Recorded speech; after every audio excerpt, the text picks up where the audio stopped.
वशिष्ठ जी महाराज ने अनेक पुरुषों का वर्णन किया था कि मैंने ऐसे ऐसे पुरुष देखे हैं जो बहुत दुख पाते थे, कष्ट पाते थे, अपने आप को कष्ट देते थे।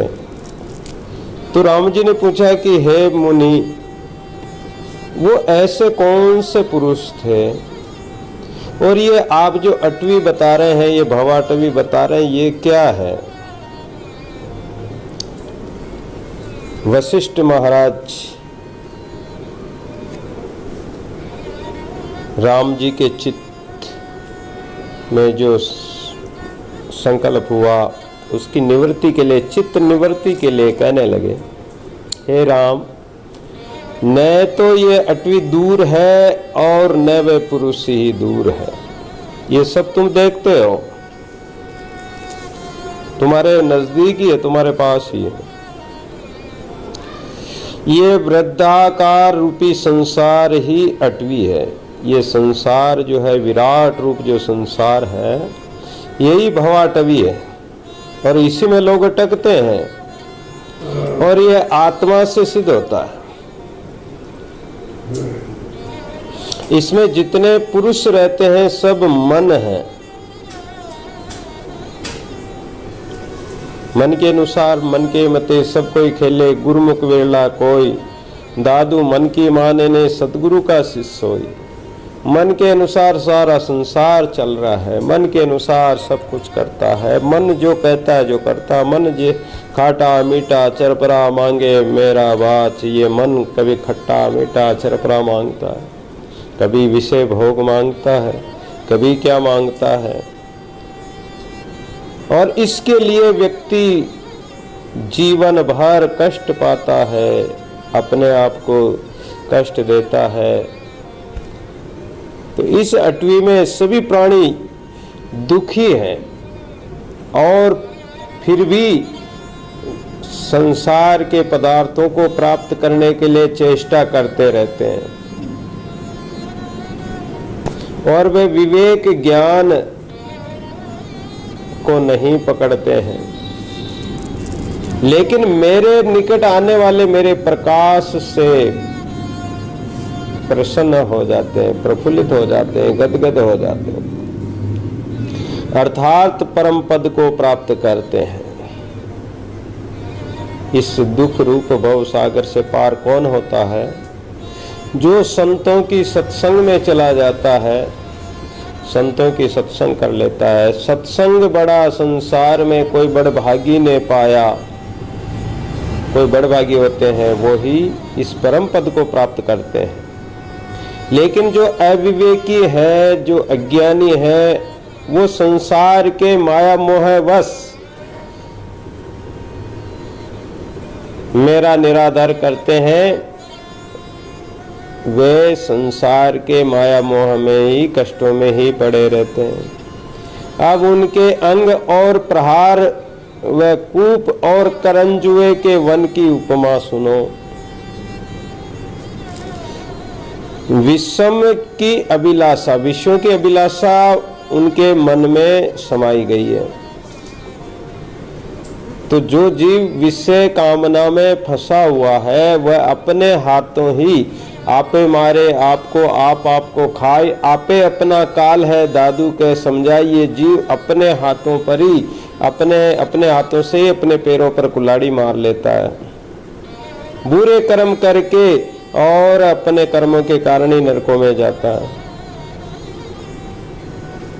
तो अपने हाथों का प्रहार करना ही सकाम कर्म करना है, विषय वासना के कर्म करना, ये अपने हाथ पैरों पर कुल्हाड़ी मारना है। और वह जो दूर से दूर दौड़ते थे वही मृतक होना है, और जो इन विषयों से दूर भागते हैं, जो अवधूत है, जिसको कछु न चाहिए, वह शहंशाहों का शहंशाह है, जिनका जो मन बेपरवाह हो गया, कुछ नहीं मांगते, वो विवेक द्वारा इन सब को त्याग कर परमात्मा की तरफ चलते हैं, मेरी तरफ आते हैं। ऐसे ही वे पुरुष अज्ञानी पुरुष जो है अपने आप पर प्रहार कर भटकते फिरते हैं संसार में, इच्छा कामना के पीछे दौड़ते रहते हैं, अभिलाषा रूपी विषय वासना को अंगीकृत कर बावड़े होकर मुर्दे की तरह नरक रूपी कुएं में पड़ते हैं। और उस अंधकूप में, उस पाप रूपी कुएं से बाहर निकलना उनके वश की बात नहीं। अगर कोई पुण्य कर्म किया है तो स्वर्ग में जा पहुंचते हैं, सकाम कर्म करके स्वर्ग में पहुंच जाते हैं। लेकिन वो भी कामनावश कर रहे हैं, तो वो भी कामनावश किया हुआ कर्म स्वर्ग में जाकर भी क्षीणे पुण्य मृत्य लोकम विशंति, देवता भी बन जाएंगे पुण्य के प्रभाव से, लेकिन वापस लौटकर संसार में आना पड़ेगा। पुण्य खत्म होते ही फिर लौटना पड़ेगा।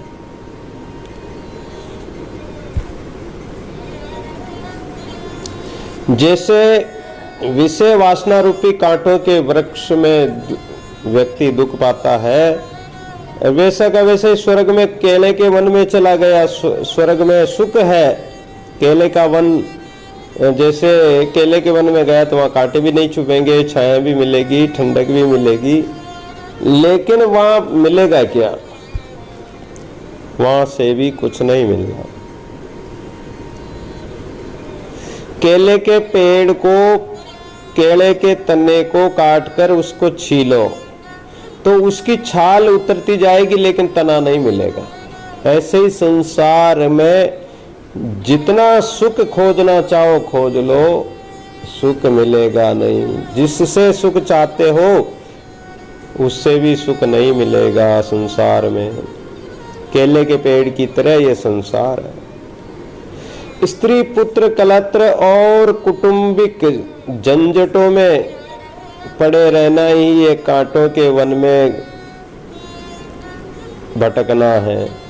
हे राम, ये गृहस्थाश्रम रूपी करंजुआ का कांटों का वन है, जो बड़ा दुख रूप है। दादू मोह संसार का विहरे तन मन प्राण, मोह रूपी संसार में भटकने से कष्ट ही उठाना पड़ता है। पर मनुष्य ऐसे हैं कि अपने नाश के लिए ही यत्न करते हैं। दादू हम मरने को आए, मरण में तो उन संग पटाए। दादू जी महाराज कहते हैं कि ये जीव प्राणी मात्र केवल मरने के लिए आए हैं, मरने का ही प्रयास करते हैं, जीवे के ना, जो जीने का उपाय तो करते ही नहीं है। अनेक दुख रूप कर्म बारंबार किया करते हैं, किंतु जो उन्हें विहित करके विवेक के निकट पहुंचते हैं, जो विहित कर्म है, शास्त्र है, संत कहते हैं, शास्त्र संतों के अनुसार अगर कोई कर्म विवेक द्वारा कर्म करते हैं तो वो परमात्मा के निकट पहुंच जाते हैं। ये शुभाशुभ कर्मों के बंधन से मुक्त होकर परम पद को प्राप्त होते हैं। गीता में भी कहा है कि जो निष्काम कर्म करते हैं वो बंधनों में नहीं बंधते, क्योंकि उन्होंने कोई सकाम कर्म किए नहीं, कामना से नहीं किए, तो निष्काम कर्म बंधन मुक्त होते हैं, बंधन से मुक्त हो जाते हैं, परम पद को प्राप्त होते हैं। पर जो अपने हित के लिए, और जो अपने हित के लिए विवेक ज्ञान का साथ नहीं करते, वे भी नरकों में ही दूर दूर योनियों में भटकते रहते हैं। जो प्राणी भोग के लिए प्रयत्न करते रहते हैं, तपस्या करते हैं, पुण्य कर्म करते हैं, वह उत्तम शरीर तो प्राप्त कर लेते हैं, स्वर्ग का सुख भी भोगते हैं। वह पुरुष जिसने देख कर कहा था कि तुम हमारे शत्रु हो, तुझसे हम नष्ट होते हैं, तो ये विषय भोग त्यागने के लिए मूर्ख चित्त है जो कष्ट पाता है। इस मन को अच्छी बात समझाओ तो अच्छी बात समझाने वाले को ये दुश्मन मानता है, ज्ञान की बात कहने वाले को ये वेरी मानता है। मूर्ख की विषय में प्रीति होती है और उसको विषय त्यागने का कष्ट होता है। जब वह मूर्ख चित्त ज्ञान को देखता है तब रुदन करता है। जब उसमें कोई ज्ञान आता है, विवेक आता, समझ आती, तब रुदन करता है कि हाय, मैंने तो सारा जीवन यूं ही खो दिया है, ये मनुष्य जीवन व्यर्थ ही चला गया है, क्योंकि वह अंध ज्ञानी है, उसको परम पद की प्राप्ति नहीं होगी। इससे भोगों को छोड़ने से उसे कष्ट होता है वो भोग चाहता है और छुड़ाने वाले से दुश्मनी करता है और छोड़ने से उसको कष्ट भी होता है। किंतु जब मूर्ख चित्त बहुत कष्ट पाता और बहुत दुखी हो जाता और जब वो असहाय हो जाता है तब उसको विवेक होता है, समझ आती है, तो वो संतुष्ट हो जाता है, फिर उसको थोड़ी शांति मिलती है। तो ऐसा ही वह हंसने वाला व्यक्ति है। हंसता कौन है? हंसता वो है जिसको संसार के व्यक्ति पागल दिखाई देते हैं, दूसरा पागल दिखाई देता है तब हंसता है। तो वो ज्ञानवान जो ज्ञानी है वो उस अज्ञानी प्राणी पर हंसता है या अपने आप में हंसता है कि अरे मूर्ख मन, तू कहाँ भटक गया था, तू कहाँ माया मोह में मोहित होकर पागल हो गया था, तब वह हंसता उसको।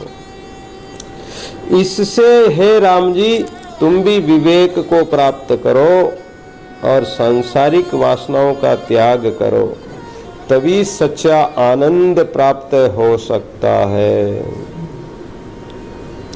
इस जीव के अनेक रोग लग गए, जन्म मरण का, कष्टों का और माया मोह विषय वासना का ऐसा रोग लग गया है। तो इस जीव की चिकित्सा, इस जीव का उपचार कैसे किया जाए? वशिष्ठ कहते हैं कि इस चित्त की उत्पत्ति ब्रह्म से है, परमात्मा से हुई। ये आत्म रूप भी है और नहीं भी है। ज्ञानी के लिए चित्त ब्रह्म रूप ही है, कुछ भी भिन्न नहीं है। पर जो अज्ञानी है उनके लिए तो मन ही संसार के परिश्रम का कारण है। ज्ञानियों ने तो आत्म संबंधी जितने भेद कल्पे हैं केवल अज्ञानियों को समझाने के लिए, अन्यथा उनके लिए तो सर्वत्र ब्रह्म ही ब्रह्म है। ज्ञानियों के लिए तो ब्रह्म ही सर्वव्यापक दिखाई देता है, तो उनको तो कोई चिंता है नहीं। लेकिन अज्ञानी प्राणियों को समझाने के लिए इस मन को और इस जीव आत्मा को राम नाम रूपी औषधि की चिकित्सा की आवश्यकता है, क्योंकि वह सर्वशक्तिमान परब्रह्म नित्य और चारों ओर से पूर्ण सब कुछ परमात्मा ही है, ब्रह्म की सत्ता ही विद्यमान है। उसी को सर्वशक्तिमान आत्मा कहते हैं। तो वही शक्ति अपनी रुचि के अनुसार प्रत्यक्ष होती है और वही समस्त शरीर रूप होकर विस्तरता है। ज्ञान और चेतना शक्ति से जीवों में जैसे वायु विचरती है, जड़ता से पाषाण में, द्रवता से जल में, आकाश में शून्यता से, तथा स्वर्ग काल शोक प्रसन्नता सर्ग की उत्पत्ति कल्पांत और वीरों में भावा भाव की जो कुछ भी शक्ति होती है वह सब उस परमपिता परमात्मा से ही होती है, ब्रह्म से ही होती है। इससे जीव चित्त और मन इत्यादि की स्थिति ब्रह्म ही में है। ये जीव कह दो, चित्त कह दो, मन कह दो, एक ही बात है, परमात्मा से उत्पन्न हुए हैं। उस ब्रह्म का रूप बहुत वृद्ध है। परमात्मा तो विराट स्वरूप है, सर्वव्यापक है, कण कण में जर्रे जर्रे में समाया हुआ है। उसमें चित्त ही मन का रूप है और वही मन ब्रह्म की शक्ति का एक रूप है। अतः ब्रह्म से भिन्न कुछ भी नहीं है। भिन्न की कल्पना करना ही मूर्खता है।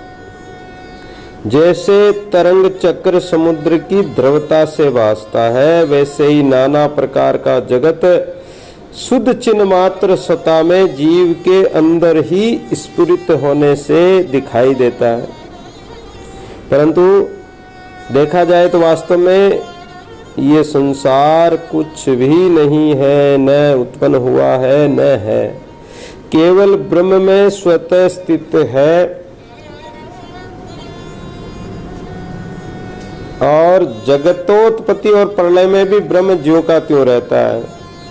जब जगत उत्पत्ति करता परमात्मा प्रलय कर लेता है, तो परमात्मा तो जब जगत नहीं था तब भी ज्यों का त्यों था। जगत है और जगत प्रलय हो जाएगा तो भी ब्रह्म तो ज्यों का त्यों रहेगा, उसमें कोई गटबद नहीं हो सकती है।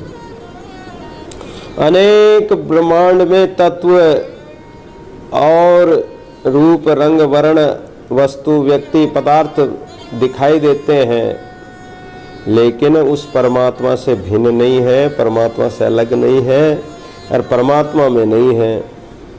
परमात्मा सब में स्थित है। कारण, कर्म, कर्ता और जन्म, मरण इत्यादि जो कुछ है सब ब्रह्म रूपी है। कर्म कर रहे हो वह भी ब्रह्म रूप है, करने वाले हो आप भी ब्रह्म रूप हो, जिस कारण से कर रहे हो वो भी ब्रह्म है, जन्म हो रहा है वो भी ब्रह्म है, मरण हो रहा है वह भी ब्रह्म है। तो फिर किसके लिए रोना है, किसके लिए शोक करना है, किसके लिए चिंता करनी है? सब ब्रह्म रूपी है, उससे भिन्न कुछ भी नहीं है, क्योंकि शुद्ध स्वरूप आत्मा में न लोभ है, न मोह है, न तृष्णा है। वह अद्वैत रूप सर्व आत्मा है। जैसे अनेक प्रकार के आभूषणों को सुनार गढ़ देता है, बना देता है,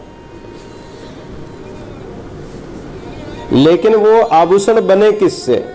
आभूषण किसके बने? एक सोना से ही बने। अगर स्वर्ण नहीं होता, सोना नहीं होता तो कहाँ से बनाते? तो परमात्मा से ही ये सब जीव बने हैं। ज्ञानी पुरुष को सर्वदा ऐसा ही प्रतीत होता है, पर अज्ञानी के लिए तो ये सब भिन्न भिन्न कल्पना, रंग, वर्ण आदि दिखाई देते हैं कल्पना से।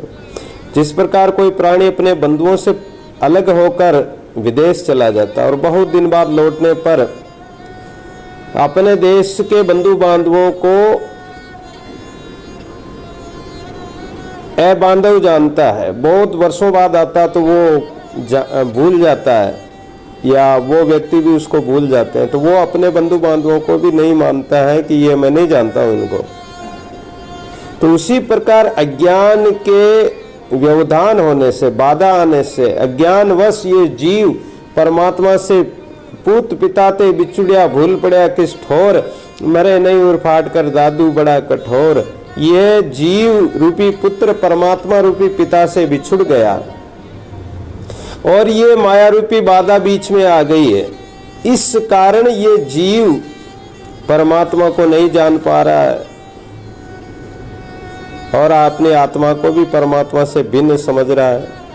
जिस प्रकार ब्रह्मवश आकाश में दो चंद्रमा दिखाई देते हैं, उसी प्रकार सत्य और असत्य रूप होकर मन आत्मा में भासता है।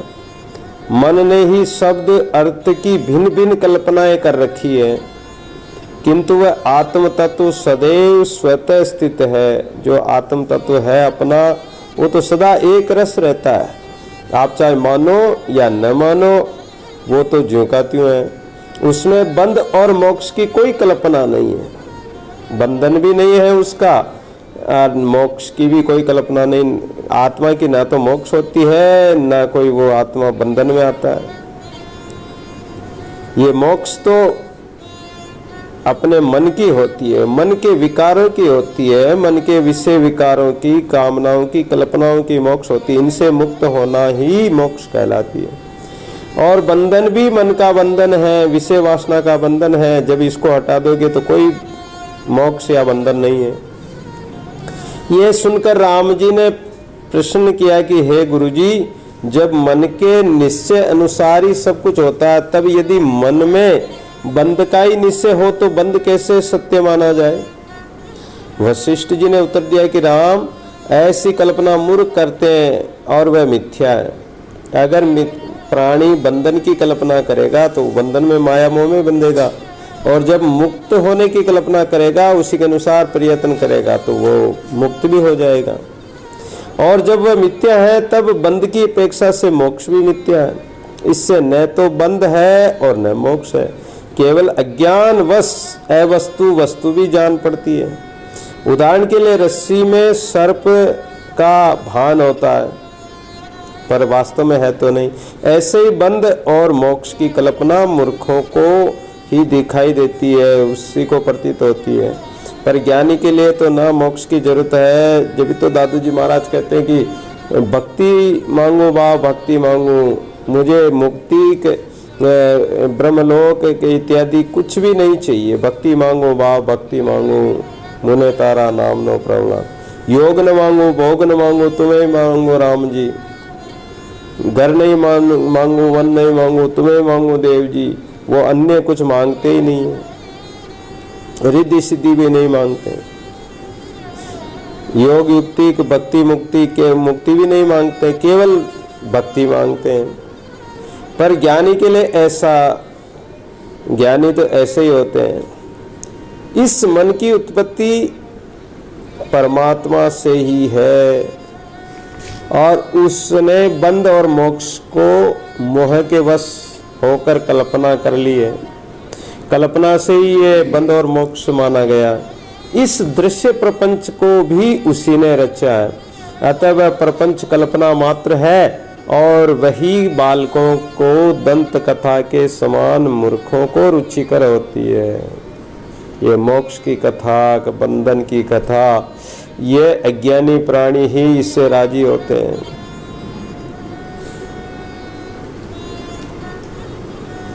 रघुकुल शिरोमणि राम जी ने पूछा कि हे मुनीश्वर, आप जिस बालक का नाम ले रहे हैं, बालकों की दंत कथा, तो वो बालकों की दंत कथा कैसे है? कृपा करके मुझे सुनाइए। वशिष्ठ जी कहने लगे कि हे राम, एक अबोध बालक ने अपनी दासी से कहा कि मुझे कोई कथा कहानी सुनाओ। दासी कहने लगी कि हे बेटा, एक राजा के 3 पुत्र थे, तीनों ही बड़े पराक्रमी और उत्साही थे। कारण कि 2 पुत्र तो उत्पन्न न हुए थे और एक का गर्भाधान भी न हुआ था। एक दिन वह तीनों ही द्रव्य प्राप्त करने का निश्चय कर किसी निर्जन नगर की ओर बिना मार्ग के ही शोकातुर हो बुध, शुक्र और शनैश्चर की भांति चल दिए। अब दासी कथा सुना रही, कहानी सुना रही बालक की, और क्या सुना रही कि 2 बालक तो पैदा हुए नहीं, एक अभी पेट में ही नहीं आया, और वो निर्जन वन में धन प्राप्ति के लिए चल दिए। अब ये कोई कहानी हुई। अब वहां चलते चलते बड़ी धूप पड़ रही थी, इससे वे कोमल बालक राई पुष्प की भांति कुमला गए। जैसे फूल होता है, धूप में कुमला जाता है। पाँव में उनके छाले पड़ गए, मुख की आकृति मलिन हो गई, फिर भी वे साहस करते हुए आगे बढ़ते ही गए। कुछ दूर चलकर उन्होंने 3 वृक्ष देखे, तब वे तीनों उसकी छाया में जाकर बैठ गए और उसके फल फूलों को खाकर विश्राम करने लगे। कुछ पुष्पों को उठाकर उन्होंने माला बनाई और गले में पहन लिया। इतने में दोपहर का समय हुआ और उनको कड़ी गर्मी मालूम हुई। इससे घबराकर वे फिर आगे उठ चले। आगे चलकर उन्होंने देखा कि 3 नदियां अपने कलकल ध्वनि करते हुए और वेग पूर्वक बह रही थी, प्रवाहित हो रही थी। तब दूर से ही नदी की धार को देखकर वे तीनों उसके निकट पहुंचे तो क्या देखते हैं कि नदी सूख रही है। नदी में तो कोई जल ही नहीं है, और जबकि दूर से ऐसा लग रहा है कि नदी बह रही है और जल केवल एक ही नदी में है। फिर तो उन्होंने उस नदी से इच्छापूर्वक जल लेकर पान किया और बहुत समय तक उसमें जल में क्रीड़ा भी करते रहे, खेलते रहे। इस भांति अधिक समय व्यतीत कर वे वहां से निकले तो सोने से जड़ित विशाल ध्वजाओं सहित सुमेरु पर्वत के समान एक विशाल नगर में जा पहुंचे, भविष्य नगर में जा पहुंचे। वहां पहुंचकर उन्होंने भोजन बनाकर ब्राह्मणों को जिमाने का विचार किया। तब उन्होंने सोने की 3 ऐसी बटलोइयां जिसमें 2 को किसी ने रचा भी न था और एक फूटी थी मंगाई, यानी 3 बटलोइयां मंगाई, 3 कटोरे मंगाए जिसमें 2 में तो कुछ भी नहीं रखा हुआ था और एक थी जो फूटी हुई थी। ऐसे बटलोइयों को पाकर उन्होंने 16 शेर का भोजन बनाया। अब उसमें कुछ था ही नहीं, फिर कैसे भोजन बना लिया। और विदेह ब्रह्मादि देवों ने व बिना मुख वाले तपस्वियों ने भी भोजन किया। जिनके मुख ही नहीं है तो फिर भोजन भी किससे किया। बाद में बहुत से ब्राह्मणों को भोजन कराकर उन तीनों ने भी विधि पूर्वक भोजन किया।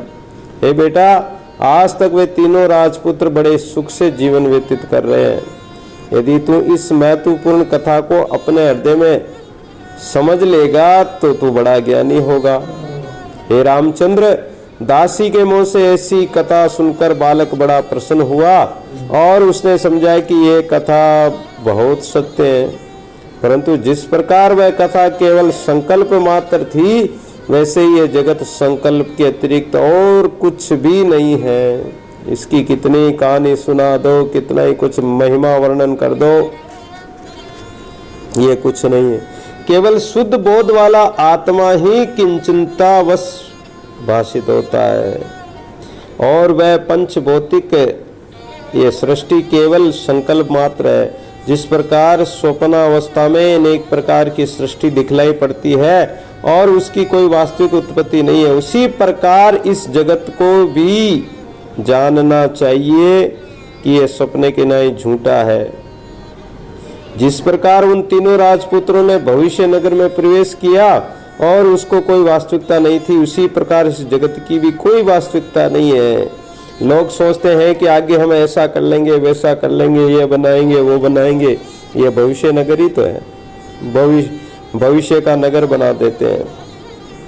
मन में अनेक कल्पनाएं कर लेते हैं। जिस प्रकार जल के द्रवीभूत होने पर उसमें जाग उत्पन्न होते हैं, पर उनका रूप जल ही में स्थित है, उसी प्रकार अनात्मा में आत्मा स्थित है। ये जितने जड़ पदार्थ दिखाई देते हैं, सब कुछ जो है ये आत्मा में स्थित है और आत्मा उसमें स्थित। कारण कि आत्मा की संकल्पना से ही मन चित्त कल्पित होता है और ये मन चित्त ही कल्पना करके जगत को उत्पन्न करता है। इसी से ये विराट रूप से विस्तृत हुआ है। जिस प्रकार सूर्योदय के पश्चात दिन का व्यवहार विस्तार होता है, रात्रि चली जाती है, दिन आ जाता है, वैसे ही ये संकल्प पूर्ण जगत विस्तृत होता है। तात्पर्य है कि यह केवल चित्त की विलासिता से ही स्फुरित होने ही से जान पड़ता है। इसी कारण हम कहते हैं कि संकल्प रूपी बेल को त्याग कर निसंकल्प केवल आत्मसत्ता का चिंतन करो। जो संकल्प करते हो उस संकल्प को मेटो, संकल्प को रोको, उस पद को प्राप्त कर तुम्हें अमोघ शांति प्राप्त होगी। मन की निर्वाणता बता रहे हैं आगे। इतनी कथा सुनकर राम जी ने वशिष्ठ जी से पूछा कि हे भगवान, आपने संकल्प को बहुत बार कहा है, पर वह संकल्प क्या है और वह छाया क्या है कि जो असत्य ही सत्य रूप पिशाच की तरह दिखलाई पड़ती है। वशिष्ठ उत्तर देने लगे कि हे राम, ये पांच भौतिक शरीर ही, पंचभौतिक जो शरीर है, ये ही प्रतिबिंब के समान है। कारण कि निज कल्पना से रक्षित, ये जो कल्पना से ही ये रक्षित है, ये पांच तत्व का संसार। इसी से अहंकार रूप पिशाच है।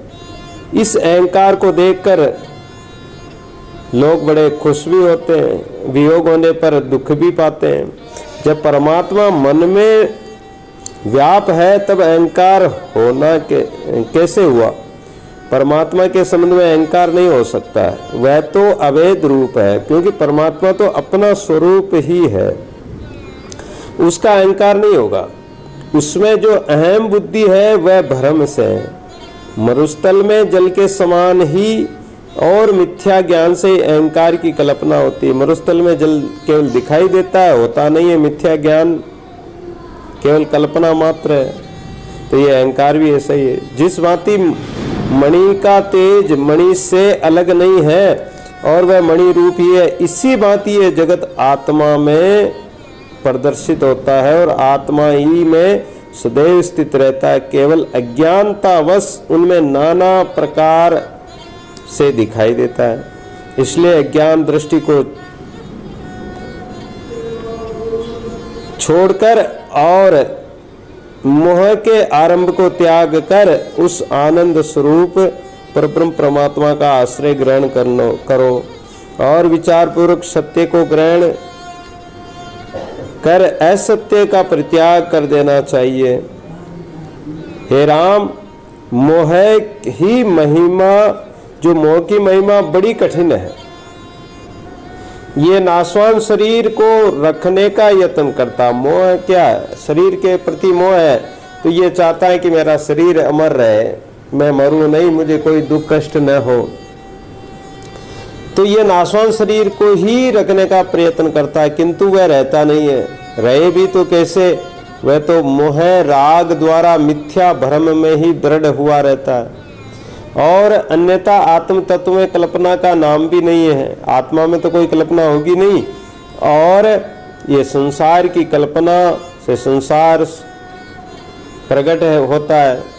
लेकिन जो नित्य शुद्ध परमात्मा है उसमें कोई भी कल्पना नहीं है और उसका कभी विनाश भी नहीं होता, वह अविनाशी है। उसमें किसी प्रकार का विकार, बंधन और मोक्ष भी नहीं होता है, कारण कि उस आत्म सत्ता के रूप का अंत नहीं है और वह विकार रहित, अच्छेद, निराकार और अद्वैत रूप है। उसको बंध और मोक्ष की कल्पना भी कैसे की जा सकती है? शरीर के नाश होने से आत्मा का नाश नहीं हो सकता है। ऐसा तत्व अनुपम भाई, मरे न जीवे काल न खाई। ये जीव मरता है और काल खाता है, लेकिन आत्मा न तो मरता है न काल खाता है। नैनम छिंदंती शस्त्राणी नैनम, यानी ये जो आत्मा है इसको न तो अस्त्र शस्त्र काट सकता है, न जल गला सकता है, न अग्नि जला सकती है। तो शरीर का नाश होता, आत्मा का नहीं होता है, क्योंकि सबका शरीर मन है। ये मन भी आत्मशक्ति है। उस मन में ही सर्वप्रथम इस शरीर आदि की रचना हुई। इससे बिना ज्ञान हुए शरीर का नाश नहीं हो सकता है। तो फिर शरीर के नाश होने से आत्मा का नाश कैसे होगा? हे राम, शरीर का नाश होने से तुम्हारा नाश नहीं हो सकता है। शरीर तो बदलते रहते हैं, आत्मा तो ज्यों की त्यों है। जैसे हम वस्त्र पहनते हैं, वस्त्र को खोल देते हैं, ऐसे ये शरीर तो मतलब नष्ट हो जाता है, लेकिन आत्मा नष्ट नहीं होती। तुम फिर व्यर्थ का शोक क्यों करते हो? तुम तो स्वयं आत्मज्ञान रूपी आत्मा हो। फिर कब संभव है कि बादलों के नष्ट होने से पवन भी नष्ट हो जाता है? बादलों को तो हवा उड़ाकर और नष्ट कर देती है, लेकिन हवा नष्ट थोड़ी होती है। उसी प्रकार शरीर के नाश होने से आत्मा नष्ट नहीं होती है। भला जब संसार के क्रीड़ा करता मन का नाश नहीं हो सकता, तब शरीर का नाश कैसे होगा? कहीं घड़े के नाश होने से बादलों का भी नाश हो सकता है? ये कब संभव है कि वारी धारा के लोप हो जाने से सूर्य की परछाई भी लोप हो जाए?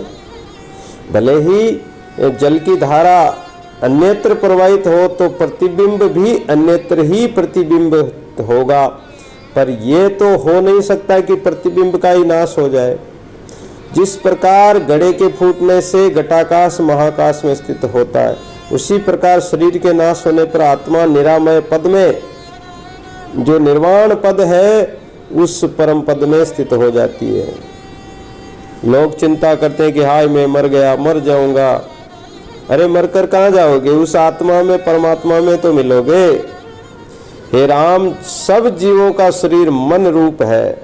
मरणोपरांत उसके लिए देश, काल और पदार्थों का अभाव हो जाता है। जब व्यक्ति मरता है तो उसके लिए उसका देश, पदार्थ, व्यक्ति सब छूट जाते हैं, उसके साथ कुछ नहीं जाता है, सब से अभाव हो जाता है। उस मूर्ख का नाम ही, उस मूर्छा का नाम ही मृत्यु है, मरण है। आत्मा का नाश नहीं होता है। हे राम, इस मन ने ही संसार भ्रम को रचा है। ज्ञान रूपी अग्नि से ही उसका नाश होता है। असत्य तत्व का नाश नहीं होता है। तुम तो स्वयं नित्य शुद्ध और अविनाशी पुरुष हो। तुम में संकल्प ही वासना से, जो संकल्पों की वासना से ही भ्रमवश जन्म मरण तुम्हें दिखाई दे रहे हैं। इससे तुम वासना को त्याग कर चिदाकाश में स्थित हो जाओ। मन वह है जो शुद्ध आत्मा में मनन की स्फूर्ति है। शुद्ध आत्मा में बार बार जो मनन होता है वही मन की स्फूर्ति है, और वही स्फूर्ति इष्ट अनिष्ट और बंधन का कारण है। मन में जो कल्पना होती है, मन में वासना होती है, अच्छी वासना शुद्ध वासना से तो बंधन मुक्त हो जाते हैं और बुरी वासना से बंधन में बंध जाते हैं। तो ऐसा मन ही असत्य रूपी भ्रांति उदय करता है। जैसे स्वप्न की सृष्टि भ्रांति मात्र होती है, जागृत होने पर भी भ्रांति है। अविद्या से जगत बंधनमय है, दुख का कारण है। ऐसी अविद्या को पार करना बड़ा ही कठिन है। बहुत विचार करने से ही इसका नाश हो सकता है। इसी अविद्या ने जगत का विस्तार किया है। ज्ञान रूपी अग्नि ही इसे भस्म कर सकती है। गुरु का ज्ञान, संतों का ज्ञान, शास्त्र का ज्ञान ही इस भ्रम रूपी जाल को, इस उलझे हुए सूत को, उलझा नोमन सूत को सुलझे सावधान गुरुबाई का अवधूत। तो जो गुरुबाई के गुरुमुखी जो अवधूत है, जिसने वासना का नाश कर दिया है। कबीर ने कहा कि कबीरा घर अपना जालिया लिया मुराड़ा हाथ, अब घर जाड़ो उनका जो चलाए मारे साथ। अर्थात ज्ञान रूपी अग्नि में हमारे विकार, ये वासना, संसार सब भस्म हो जाते हैं। ये जगत केवल भ्रम मात्र है। विचार पूर्वक देखा जाए तो ये भी लोप हो जाएगा। दादू जी महाराज कहते हैं कि ये ना जल रहेगा, ना आकाश पृथ्वी रहेगी, ना सूर्य चंद्रमा रहेंगे, कुछ भी नहीं रहेगा, सब नष्ट होने वाला है। ये जगत केवल अविद्या से ही बंधा हुआ अनेक अनर्थों का कारण है।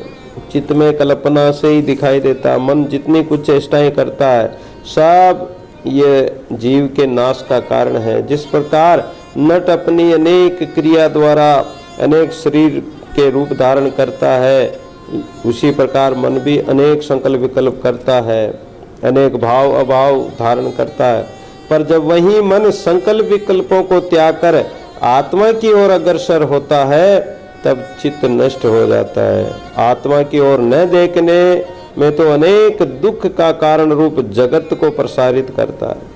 आत्मा की ओर देखोगे, बढ़ोगे तो जगत का अभाव हो जाएगा, और संसार की तरफ देखोगे तो फिर अनेक दुख प्राप्त होंगे।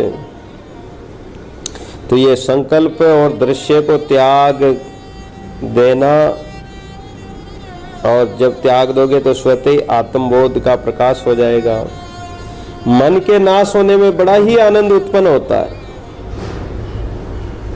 जब मन के संकल्प विकल्प मिट जाते हैं, मन रुक जाता है, मन मर जाता है, तो बड़ा आनंद उत्पन्न होता है, बड़ा आनंद प्राप्त होता है।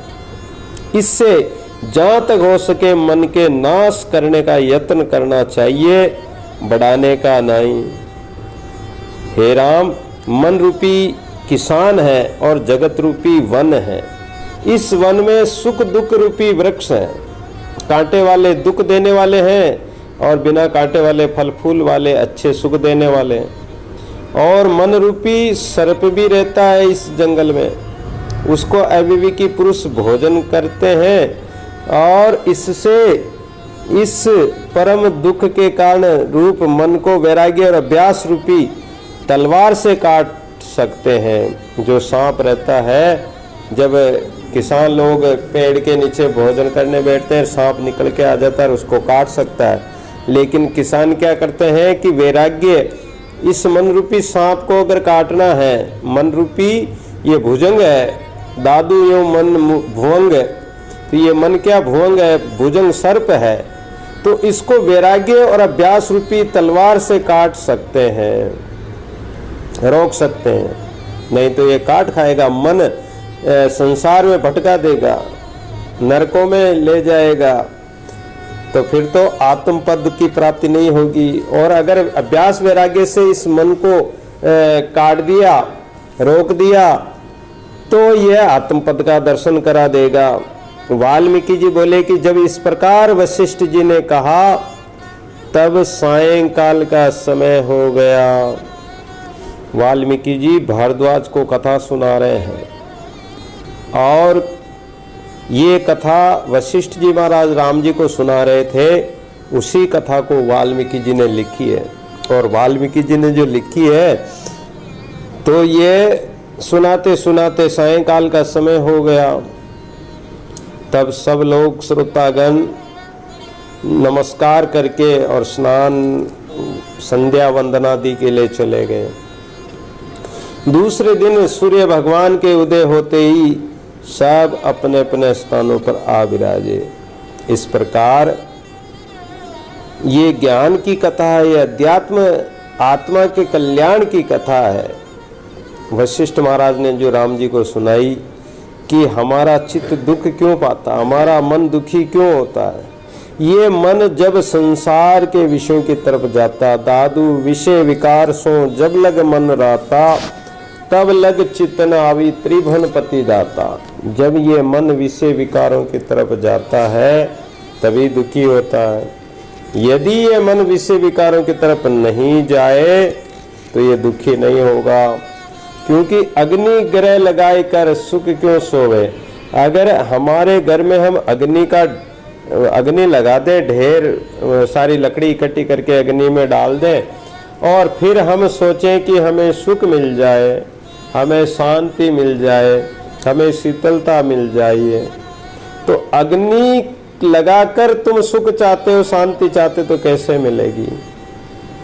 जाना तो चाहते हैं आकाश की ओर, कुआं खोदते हैं तो आकाश की ओर कैसे जाएंगे। अरे जाना तो है, हमें उत्तर की ओर, पश्चिम में जा रहे हैं, परमात्मा की तरफ जाना है, और बुरे काम कर रहे हैं तो परमात्मा की तरफ कैसे जाएंगे। तो इसी प्रकार हम विषय वासनाओं को जब तक मन में रखेंगे, मन को विषय वासनाओं की तरफ ले जाएंगे, तो हमारे ज्ञान के वश मोह के कारण संसार के विषय वस्तु संबंधों में हम कष्ट पाते रहेंगे, दुख पाते रहेंगे। तो संत महापुरुष कहते हैं कि रोज अभ्यास करो साधना का, धीरे धीरे ज्ञान का अभ्यास करो, और वैराग्य पूर्वक इस विषय वासना का त्याग करके अपने मन को विषय वासनाओं से रहित कर लो। ये मन रूपी सर्प विषय वासना का सर्प है।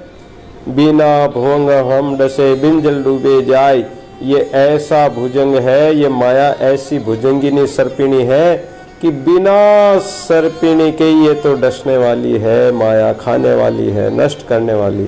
तो इस माया मोह का वैराग्य और अभ्यास द्वारा इस मन को और माया मोह को काट करके और आत्म पद को प्राप्त कर सकते हैं। ये आपके हाथ में है। ये आत्मा अपने आप के स्वरूप को पहचान करने की शक्ति रखती है, तो अपने आत्म पद का दर्शन कर सकती है, साक्षात्कार कर सकती है, और इस माया मोह से मुक्त हो सकती है। सत्य राम साक्षी शर्वाधार, अज अविनाशी अपरंपार। सत्य राम साक्षी सर्वदार, अज अविनाशी अपरंपार। अज अविनाशी अपरंपार, अज अविनाशी अपरंपार। अज अविनाशी अपरंपार, अज विनाशी अपरम